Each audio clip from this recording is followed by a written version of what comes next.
7 years ago, my oldest son Eyal was a young officer.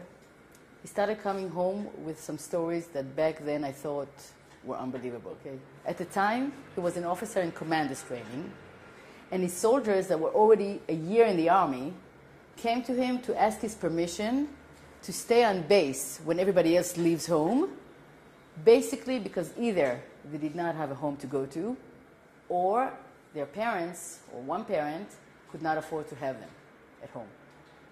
I was so shocked to hear these stories that I knew immediately something has to be done. I just didn't know what. So it started by us donating money, calling all our friends and relatives to collect some donations, trying to find solutions, and pretty soon we understood that this problem was in big numbers all over the army, not only in his unit.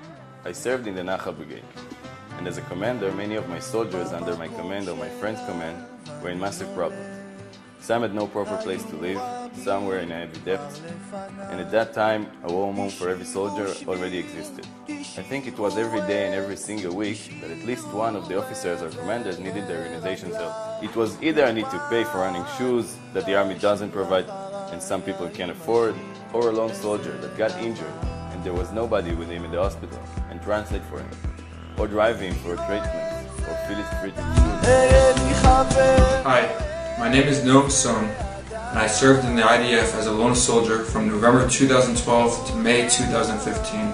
I served as a radio man in Gdud Chamishim in the Nachal Brigade.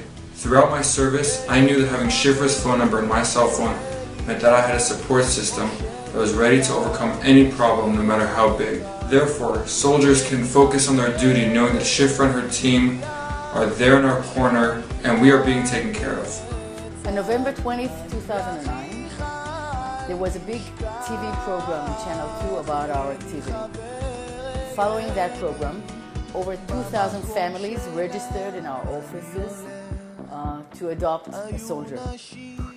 Hundreds of soldiers and commanders applied for help. This was a turning point for our cooperation with the army officials and also for our activity in the Knesset, the parliament, in order to promote laws for the benefit of soldiers.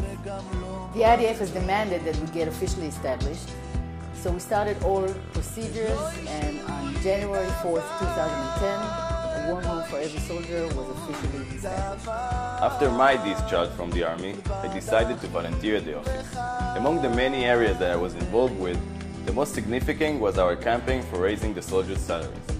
After over a decade that the soldier wages were frozen, seeing how so many soldiers could not survive, literally with the low payment, since they could not get any help from their parents, suddenly they earn almost double. They can buy themselves some of the basic needs. Ever since, we helped thousands of soldiers with many issues. We sent hundreds of lone soldiers to adopt their families, which made a big impact on their lives. Those who are New Orleans have a home in Israel, a place that they can actually call their own, even long after the military service.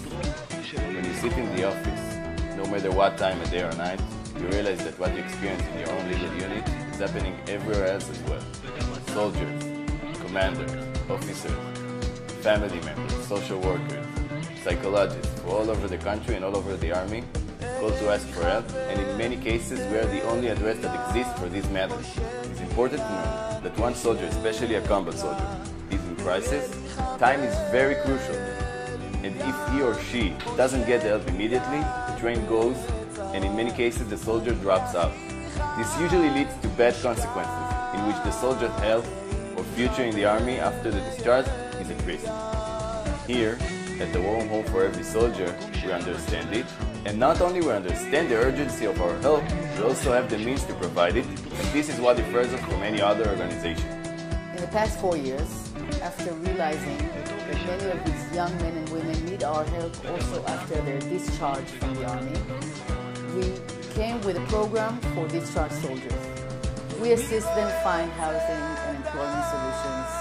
We give them financial help. We even established last summer our own scholarship program.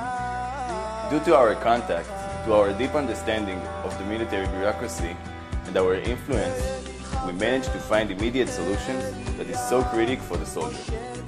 Right after Operation Tzuk Eitan, I led a campaign to It enabled us to give food vouchers of hundreds of shekels to thousands of very poor families whose sons fought the war, yet they could not afford to celebrate the holiday in dignity. Looking back from the first day of my activity and also with heading the future, I always acted in two parallel ways. One, providing immediate help for any urgent matter that happened to any soldier that called even in the middle of the night. And the other is looking at the big picture, trying to give the big solutions for all IDF soldiers wherever they are.